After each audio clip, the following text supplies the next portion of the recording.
Today as we continue our efforts to support our community throughout the COVID-19 pandemic. I want to start by thanking the businesses here at Village Gate and the building management for opening their space and allowing us to use this area here for this really great announcement. We're joined by some of those business owners who are located right here from this building, many of which have been impacted by the COVID-19 economic shutdown.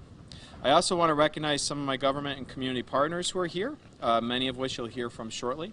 We are joined today by Congressman Joe Morelli, whose leadership throughout this pandemic has helped position our community in a better place than almost any other place across the nation. And we're grateful for his advocacy and support that were critical to Monroe County receiving federal CARES Act funding to support programs like this today. We're also joined by the Greater Rochester Chamber of Commerce President and CEO Bob Duffy and former Lieutenant Governor Bob Duffy, and the Greater Rochester Enterprise President and CEO Matt Hurlbut. These are our business partners who have been critical, again, in their partnership throughout the pandemic, helping to ensure our community and our business community remains strong. We're also today joined by the Minority Leader of the Monroe County Legislature, Yaversha Rahman, Legislator Rachel Barnhart, whose district we're in today, as well as legislators John Baines and Mike Udelson. Did I forget any other county legislators? Oh, and I'm sorry. And of course the great Howard Mafucci from the Monroe County Legislature. It is no secret that COVID-19 has changed nearly every aspect of our lives, but it has especially impacted the economic vitality of our small businesses, many of which serve as the backbone to our local economy and tax base. As we aim to build back better, we know that we must do our part to help those who have been hit the hardest throughout this pandemic, including those small businesses. To further this effort, today I am announcing that Monroe County is committing $15 million in federal CARES Act funding to create the Fast Forward Monroe Small Business Grant Program. A direct response to the Fast Forward Monroe Business Survey released earlier this year, this grant program will provide financial assistance to small businesses with between 2 and 50 full-time employees in the personal services industry, including retail and dining. This direct infusion of resources will help countless small businesses turn the corner and survive instead of wondering how the bills will be paid the next month when their employees will receive their next paycheck. Recent studies show that minority-owned small businesses have suffered even more dramatic hit and have been left struggling to find funding to help weather the storm. In fact, nearly 2 in 3 minority small business owners were worried about having to permanently close their businesses due to the pandemic. So when I said we're going to prioritize funding to the businesses hit the hardest, I mean it.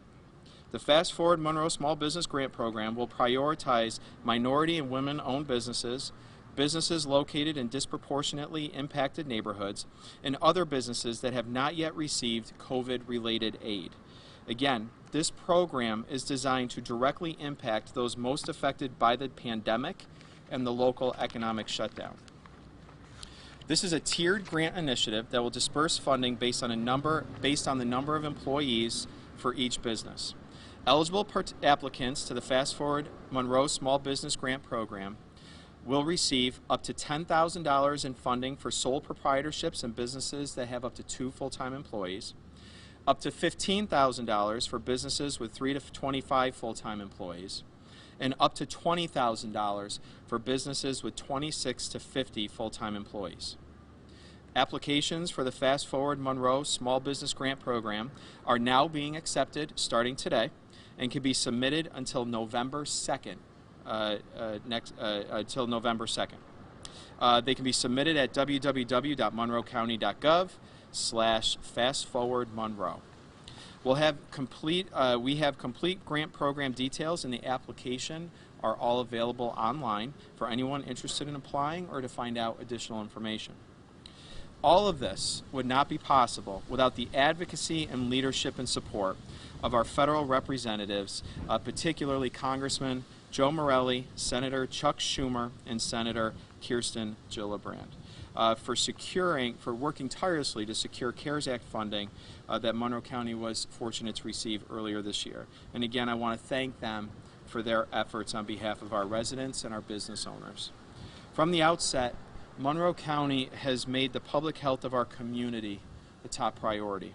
We have put it at the forefront of everything that we do, while ensuring the needs of our residents are met and that we're all working together to flatten the curve and slow community spread. Our community has listened to the experts and committed to masking in public, social distancing, regular hand hygiene, and all other measures needed to help fight the pandemic. And we continue to listen to the needs of our residents. From providing PPE and other critical needs to businesses and schools, to direct financial assistance for those facing foreclosure and eviction, and now with our Fast Forward Monroe Small Business Grant Program, we are committed to ensuring that Monroe County emerges from the COVID-19 pandemic in a position to succeed and prosper for future generations. So again, I want to thank all my partners in government who are here today, our leaders in the business community, Bob Duffy, Matt Hurlbut, and most importantly, all of the small businesses throughout Monroe County who had fought hard to adapt to the new way of doing business. And I also want to thank our community who've responded to the pandemic like none other. And we should be very proud of our collective efforts, but we also have to use this as an opportunity as we head into the fall and now coming up the winter months to double down on our efforts to wear our masks, stay socially distanced, and follow all the health guidelines. So as we enter into those months, we keep the spread as low as we can to help these small businesses, to help our employees, and to help our community succeed into the future. So now it's my pleasure and honor to invite up to the podium my friend and partner in government who helped secure the funding that makes this $15 million investment possible, and our Congressman Joe Morelli. Just spray this down. Yeah, spray that down. Good morning, everyone. Let me begin by offering my thanks to the county executive for his extraordinary leadership over the last several months. I often joke with Adam that this is not, I'm sure, what he expected to be doing in his first few months as county executive. Thought there'd probably be more of a smooth transition, but this is why we select extraordinary leaders, and he has done, in my mind, a job that is on par with the very best around the country, and we are leading by example in Monroe County. So I'm very grateful to him for his incredible work and his team. No one does it alone, especially in government, especially with a large government like Monroe County, and he's got extraordinary people working with him on a day-to-day basis. I want to thank all my partners in government, particularly acknowledge Chris Zeltman here from Senator Schumer's office. Senator Schumer and I and Senator Gillibrand have been working tirelessly over the last several months to try to bring resources back to our community so we can continue to confront the great challenges of not only the epidemic and the public health crisis, but the economic fallout that's resulted from that. And so I want to thank them, and we're continuing to work even as we speak to try to resurrect the HEROES Act, which we passed in the House on 2 different occasions, which will provide much needed relief to our state and local governments, as well as our frontline heroes and people who are facing economic challenges.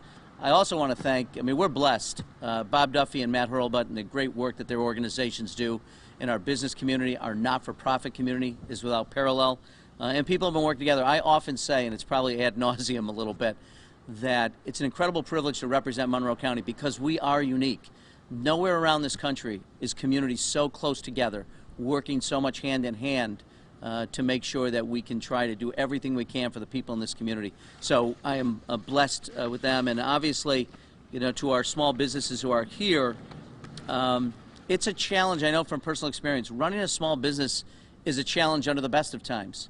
And you have tremendous needs both in terms of customers and product and supply chain and dealing with all the issues that you need to deal with under any circumstance. But to do it in the midst of an economic crisis and to do it in the middle of a public health crisis is so much more difficult, and they are struggling. And that's why I'm particularly pleased with the work and the announcement being made by the county today, because as these folks struggle, they have the hopes and desires and needs of their employees, their customers, and really trying to make sure that we can use federal dollars in the most flexible of ways. And that's why I'm so proud of the work that's being done. I'm proud to have helped secure with Senators Schumer and Gillibrand funding in the CARES Act for the kind of flexibility which the county is demonstrating. And not only just any small businesses, we're talking about small businesses impacted because they're communities of color. We've seen in this crisis the great disparities that those communities face, and the economic challenge they face is greater all the more. And so we're going to continue to fight at the federal level, but the flexibility and the creativity at the local level is really what makes this work. And I'm so incredibly proud of the work that we're doing and the way that the county has stepped up to fill this need. We're going to continue to work with our county partners, our government partners, our not-for-profit and business partners to make sure that we get through this. We will get through this. I know these are dark days, but they say the darkest time is before the dawn. So this is an incredible program, and I'm very, very grateful to the county executive for his leadership and all of our partners here. Thank you very much.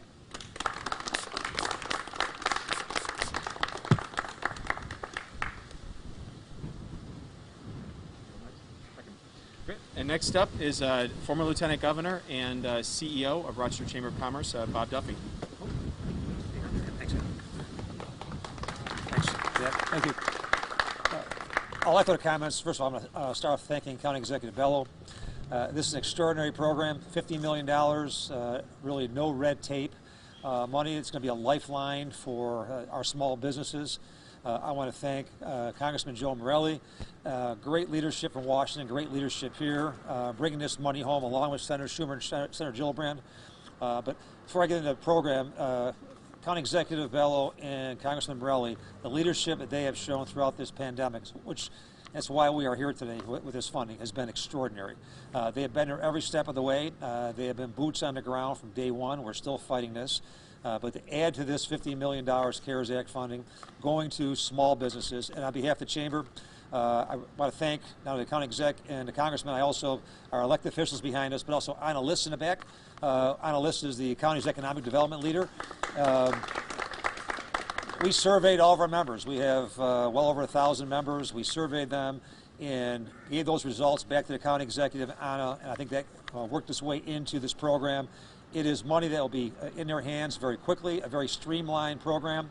Our chamber, we are 98% small businesses. 75% of our members are below 50 employees. And it goes right to the heart of what they need right now. And it's great the preference is being given to MWBE businesses as well, who are struggling. And you look at the businesses because of this pandemic and because of our habits. People have less customers. Chris and Denver, it's restaurants, it's shoe repairs, it's dry cleaners. It's all these businesses that people aren't going back to work or doing some of the same things they've done before, who just have no cash flow. And this money is going to keep them afloat. And I believe this is the second program Monroe County has put forth since the pandemic, getting money into the hands of people. So again, to Congressman Morelli, I want to thank him for getting the money here, along with our Senate delegation, to County Executive Bello, and really our legislators behind us who've done a great job getting this money out and getting out, and then to the county's team with Anna, boots on the ground. This is going to be a lifeblood, and a lot of very happy people once this money goes out. November 2nd, 5 o'clock is a deadline. Get that out because people apply by them, and also remind them November 3rd to get out and vote. Thank you very much.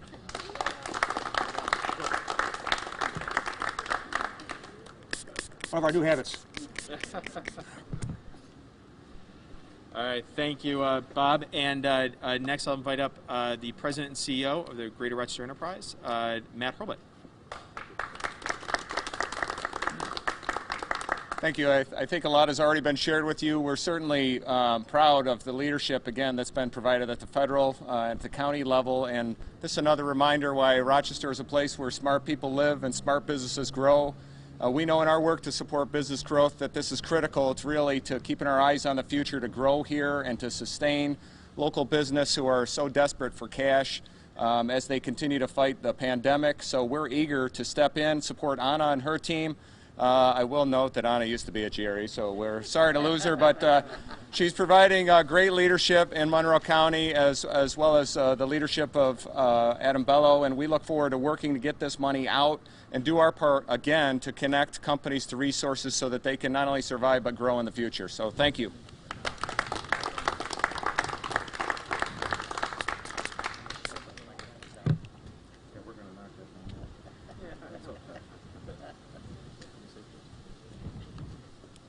All right, thank you, Matt. And again, I neglected to recognize Anna List earlier, the manager of our business development department. And that's right, I stole her from Matt Hurlbut, so it was a good catch. We will also next hear from the Minority Leader, the Monroe County Legislature, Yaversha Roman, and then followed by her we'll have County Legislator Rachel Barnhart, whose district we're in today. Good morning, everyone. Thank you so much for being here. Excited to talk about Fast Forward Monroe, specifically when we're discussing the realities of minority-owned businesses. As Adam Bello mentioned, 2/3 of community businesses within that specific demographic are currently struggling. It's a reality that many organizations are currently facing. I am proud to stand beside County Legislators Rachel Barnhart, Michael Udelson, John Baines, Howard Mafucci, who are here today, as well as others who are members of the Democratic Caucus, because we understand that we have to support community businesses because they represent the vitality of our organizations, our communities, specifically within the representation of the communities that I am a part of.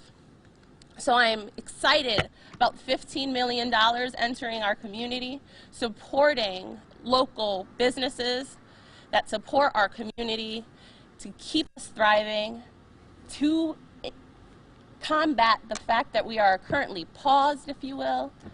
So we're going to come out better. We're going to fast forward. We're going to make things great. So I look forward to continuing to work alongside everyone. I'm going to hand it over to Rachel Barnhart, who has been an integral part of making this happen. And Rachel.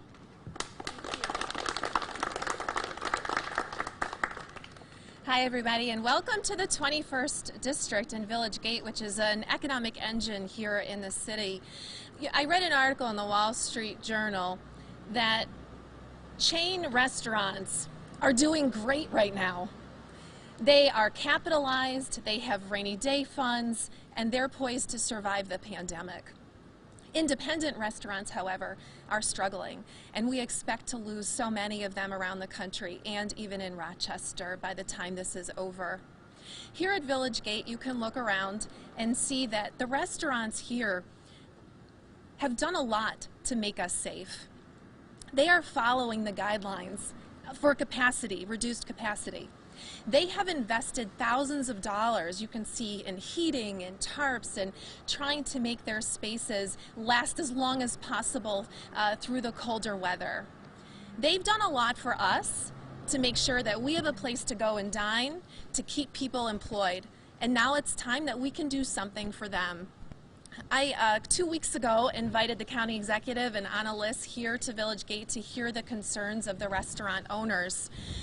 And in just 2 weeks, not only did they do something for restaurants, but they're doing something for all small businesses in our community. And I'm especially grateful that there will be a focus on women and minority-owned businesses and businesses in distress census tracts. It is so important that we are committed to the businesses most in need in our community. So I am so excited, and I thank the county executive, Anna Liss, Representative Joe Morelli. Hopefully we have more stimulus funds coming our way, and I know you're working hard on that. So thank you everyone for being here, and I would encourage people to continue to patronize these restaurants. They're doing everything they can to keep us safe and make sure that we can continue to dine out in this pandemic. Thank you.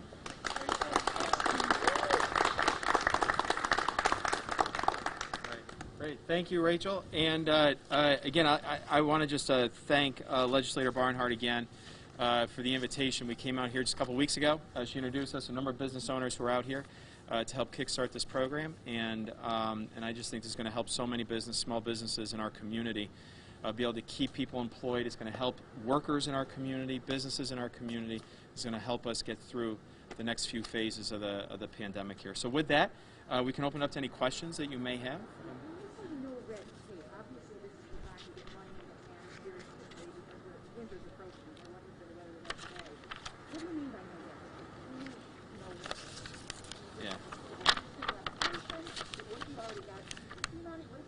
No, I think what, I can take this up. I think what was meant when that was said earlier was that it's going to be quickly distributed. So the application process is due by November 2nd, and then funds should be released within about 3 weeks after that. Each application will go through an exhaustive review process that would include making sure that they fit all the eligibility requirements that are on the website there that are all listed there, including to make sure that all businesses are up to date on their taxes, property taxes, state, local, federal taxes, and all of that. So they're going to have to follow each of the eligibility criteria. Also listed on the website is what the funds can be spent on, which could be personnel, PPE. One thing that we talk to small business owners a lot about, particularly restaurants, is how do we extend that outdoor season a little bit by purchasing things like tents, heaters, those igloos that you see popping up in communities around the country, things like that. Well, you can just follow. I'm sorry, Jen. Yeah. So if you already received, if you're a small business that has already received help through the CARES Act or the other federal programs, are you exempted from this? No, you are still eligible to apply. Yep. Go ahead, Jen. Of the $129 million in CARES money, how much has been spent and how much is left and what your plan is for? Sure. So spent or encumbered is around $100 million of the $129 million, and this is part of that encumbrance. Yeah. So, we've been managing the funds throughout the year a lot in responding to programs like this. A couple weeks ago, we announced the Eviction and Foreclosure Prevention Program.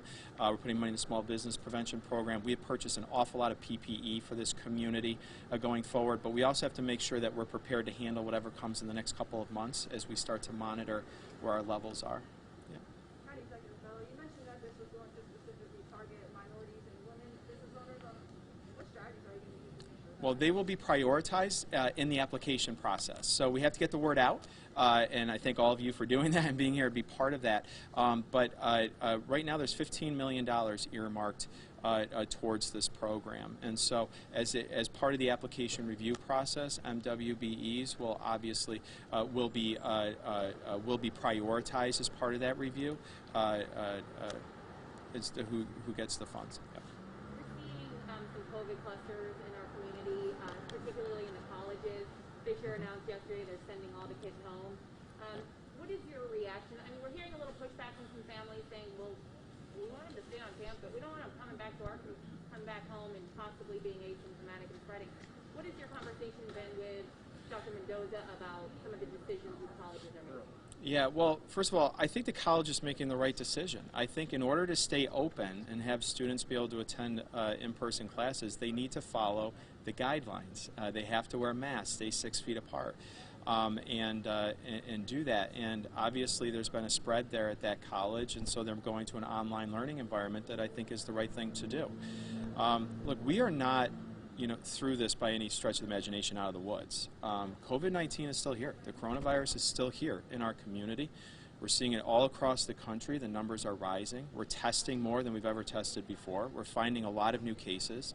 And through finding those cases, our contact tracers that are working in the Department of Health are doing a phenomenal job finding additional cases and getting people quarantined and isolated. But as we start to head through these winter months, we have to be vigilant. We have to be smart because the virus is still here and it will spread particularly I'm sorry. I swear I didn't touch it. Yeah.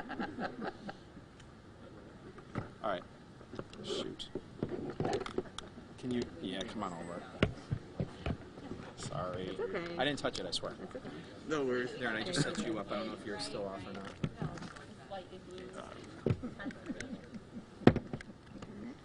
You good? Yeah, I think. Okay. All right, there we go. Good deal.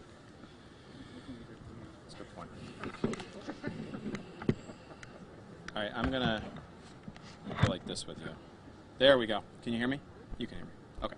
So, but that's why investments like this are so important, because as we get to the winter months, we need to be able to also give small businesses the resources that they need to make adjustments to be able to stay open, keep their employees employed, but also be able to do it safely, right? And so that's where, even the beginning idea of this program came from, is meeting with restaurant owners that are facing now the colder months that are coming, and we've had some great success and being open with outdoor seating and things like that. But being able to make further adjustments to stay open as the weather gets colder is going to be important.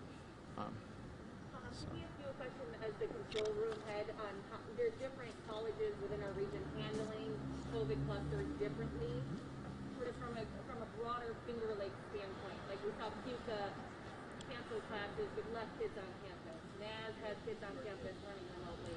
Fisher's sending them back. Is there a consistency here that we're not? I think there is. I don't agree with the county executive. I think the colleges and universities are doing a great job. I'm a trustee at SUNY. SUNY has taken some measures around the state. I applaud President Rooney and St. John Fisher with their decision recently.